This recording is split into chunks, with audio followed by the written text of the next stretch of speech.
In this video I will show you 5 amazing and quite easy guitar hacks that will instantly make you sound better whenever you're picking up a guitar. I talked quite a lot about guitar technique and theory this year, and now that 2023 is coming to an end, I want to share my 5 best tips from the year in this video. I will show you some awesome phrasing tricks, I will talk about string muting, the perfect pick grip and much more. Just one last thing before we get started. As always, you can download all your practice files for this video on patreon.com/burn. Not only that, you also get access to over 20 guitar courses by now and over 300 lessons I made for my Patreon community. So if you're serious about improving on the guitar and making 2024 your year when it comes to guitar progress, just click the link down below and finally join us if you're still not part of this. I'm waiting for you over there. Until then, have fun with those 5 awesome guitar hacks.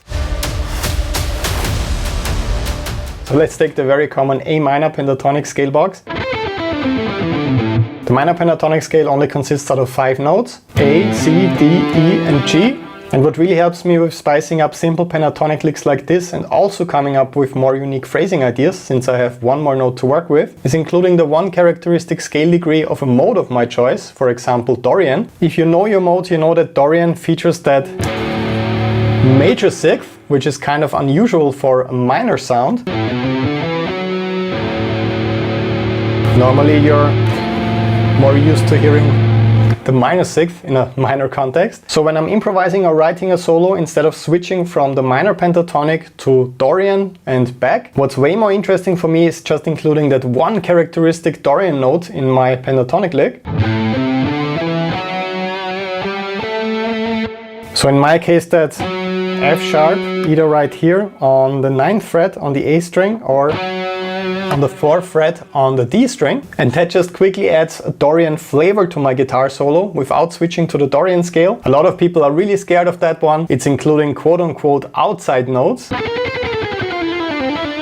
So notes that don't belong into the scale and that often sound quite dissonant. People often suggest just playing simple chromatic lines when you start out with this. So for example, flashing out the pentatonic scale with some chromatic notes in between. But what I want you to try is even more simple than that. It's just playing the notes of the A minor pentatonic scale, for example, and you're adding the note 1/2 step below that and 1/2 step above that. So to accentuate A and to make it more interesting phrasing wise, I could do something like this. So I played A, so that the listener is not confused. This is the harmonic center right here. And then to ornament it, I was hammering on, pulling off, pulling off, and then hammering on again.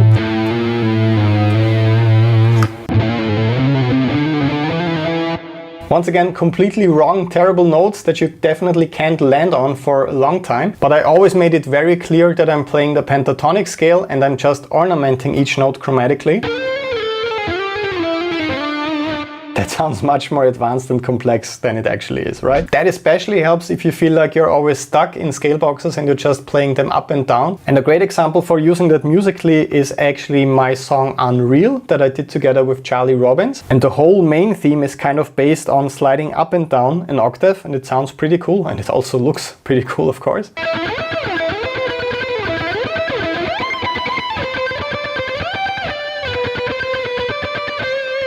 So for this one, I'm just thinking in the A minor scale, in the very common pattern, around the 5th fret, and I'm just moving it up 1 octave. And these jumps make it sound very modern and kind of dynamic. It might take you a while to slide to the right fret every single time. That's actually quite difficult, but it's a super simple way of breaking out of scale shapes without needing a super advanced overview of the fretboard, since you can just mirror what you actually see 1 octave higher. It's the exact same shape. So if you feel stuck right here when you're improvising, just give that a try. It really helps with your phrasing. So I'm not really interested in just shocking the listeners with some dissonance that's completely out of place. What I'm very interested in is finding and accenting the dissonance in scales that I'm playing. So not like with the kind of chromatic ornamentation approach that we discussed, just adding completely random notes and trying to make them sound good. You can find dissonance in pretty much every single scale, even in the relatively boring sound of major. So if you take the C natural major scale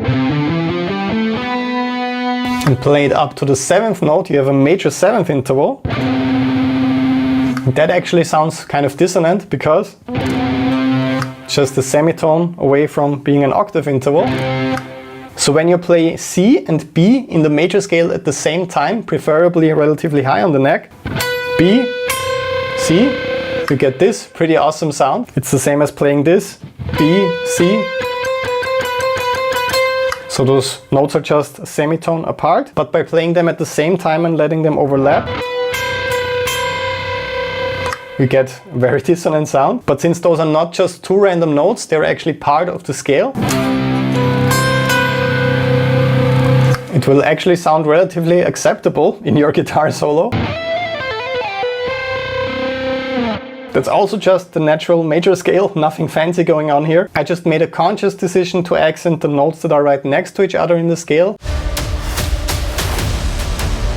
String muting definitely involves both hands, so this is not just a thing that only concerns the fretting hand or the picking hand. The first thing you want to be sure of when it comes to your fretting hand, let's start with this one, is that you're only really pressing down on the strings that you want to play on. In case you haven't developed good finger control and finger independence, especially with fast and fluid legato lines,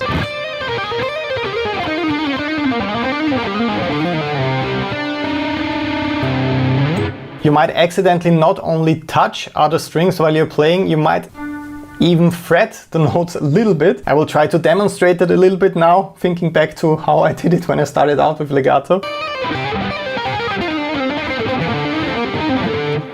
I think that's a good example of how it sounded like. You could see that the movements with this demonstration were a lot bigger and more erratic, and that's one of the worst bad habits when it comes to string noise, just working with movements that are uncontrolled and way too big so that you're constantly touching all the other strings except the one that you're actually playing on. One exercise that really helped me with reducing string noise in general is something very practical that I need constantly for this pop gig that I'm doing. It's switching between chords without the listener actually hearing that you have to reposition your fingers and do all of that crazy stuff.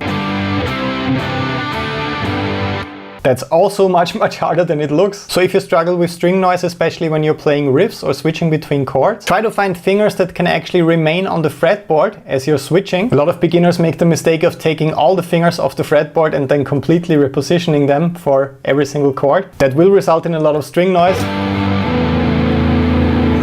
When you just lift all of your fingers like this. In a lot of cases you just have to reposition a couple of fingers, especially with those basic campfire chords. And if you actually have to lift your fingers, also when you're playing solos, make sure to avoid that kind of unwanted pull-off motion that I also talked about quite a lot. So when I have to lift my finger for single notes, for example,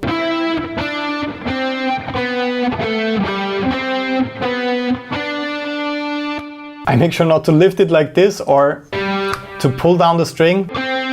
I use my other fingers to mute, or I help out with my picking hand, and I also make sure to gently lift my finger and not like that.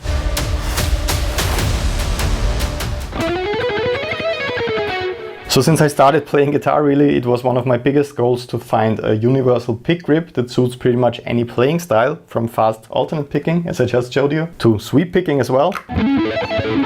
Of course, rhythm guitar playing as well. So I don't want to switch between completely different styles for different techniques when I'm booked for a pop recording job or an extreme metal gig. I want to have one reliable technique that works every single time. So in most cases I try to avoid attacking the strings in a parallel angle, meaning the pick being parallel to the strings. You will see that makes it much easier to glide across the strings when you're sweep picking or when you're alternate picking. You simply don't get stuck between the strings as much as when you're playing like this, and it feels less like you're actually fighting your instrument. When I started, I was gripping the pick with the tip of my index finger like this. So the pick is in between my thumb and I'm gripping it with the tip of my index finger right here. So it looks a bit like that, and that always felt really weird to me at first, and I wasn't sure if this technique is for me. In my older videos you can also see this hole or kind of O shape that my index finger and thumb were making. And even when I'm holding the pick like this, only for a couple of seconds right now, I can already feel that I'm pressing too hard on my index finger, and it feels kind of weird. And with the way my index finger and my other fingers are kind of pushing outward this way, I'm also touching the strings a lot when I'm playing like this. Yeah, there's a lot of string noise, it sounds really aggressive. I got much better results as soon as I moved the pick past the first knuckle of my finger and I started gripping it like this. So this is the pick grip that I'm using currently, and over the last 2 or 3 years actually already. This feels really natural and it's really easy to replicate as well. I showed you this a couple of times already. You're simply holding your hand like this. It's sometimes called the trigger finger, I guess. You're placing your pick right here, so not on the tip or top of your index finger like this. To me, that's a mistake that a lot of new closed hand players make. You move it past your first knuckle to this area right here, and then you simply close your hand like this. Here's one of my favorite practical tricks that I've been using a lot with my sweep picking and arpeggios in guitar solos. This one is actually about connecting the same arpeggio that you're playing with the next shape in the next octave. And this trick allows me to jump octaves in quite a spectacular way. Check it out. Now this is quite a flashy way of playing arpeggios, but don't worry, it looks much harder than it actually is. Your first instinct might be saying, well, that doesn't really look very practical, because when you talk about combining arpeggios, most people talk about composing sweep picking sections where the arpeggios are close to each other so that you can easily connect them and keep up with high speeds while you're sweep picking. But this way of connecting arpeggios, so jumping octaves, doesn't only look pretty cool, it's also really nice and actually quite climactic and dramatic way in guitar solos to connect phrases in one octave with phrases in the next octave. So you could have part of your guitar solo down here, and then you could use that octave jump arpeggio trick to play the next section. So here's how I'm doing this really slow. So first of all, this is a C major arpeggio shape consisting of the notes C, E and G. Just repeat it over and over again. And as you could see, I have to roll my middle finger for this shape. So C, 3rd fret on the A string, hammer on to E on the 7th fret, also on the A string, G, 5th fret on the D string, and then for the next notes I'm just rolling my finger like this to separate them. I don't want it to sound like this.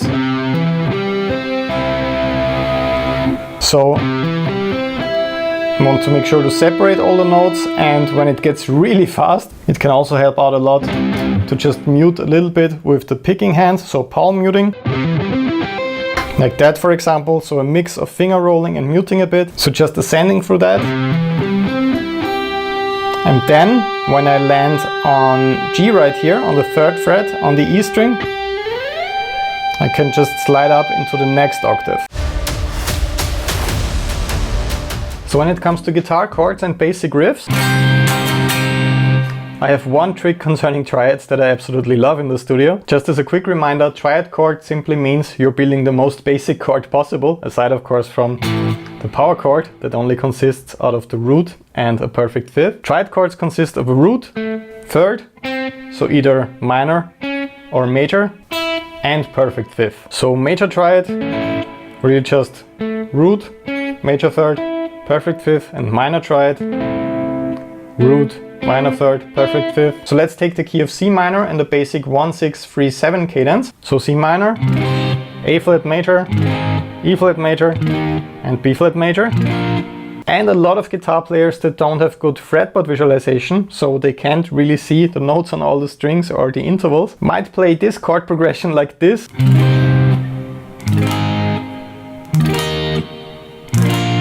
So big jumps all of the time.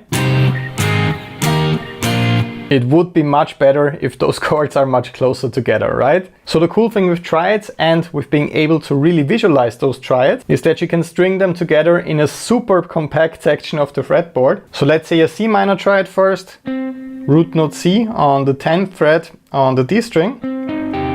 Just this very common basic shape. And then a great exercise and challenge for me, that's actually a really awesome way to practice triads, would be to take the next chord of this progression, that would be A flat major, and I want to find the closest voicing to that as possible. So I don't want to jump around right here, I want to play the next chord or the next triad with really minimal finger movement. So in that case I can actually see A flat, the root note right here on the 11th fret on the A string, and I can actually keep the other two fingers in place because C right now is the major 3rd, and E flat is the perfect 5th, so I can play.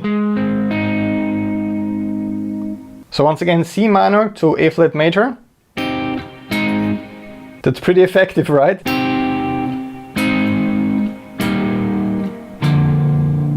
So everything is happening in this section of the fretboard, no big slides, no huge jumps. And since I'm working with some basic inversions at least, and I'm not always playing the shapes that start out with the root note, I also get a really nice sense of flow and melody in there. Alright my friend, thanks so much for watching until the end. Please remember to download all your practice files for this video on patreon.com/bernd with the link down below, along with over 20 guitar courses and over 300 lessons. Have fun practicing, happy holidays, and see you soon. Bye bye.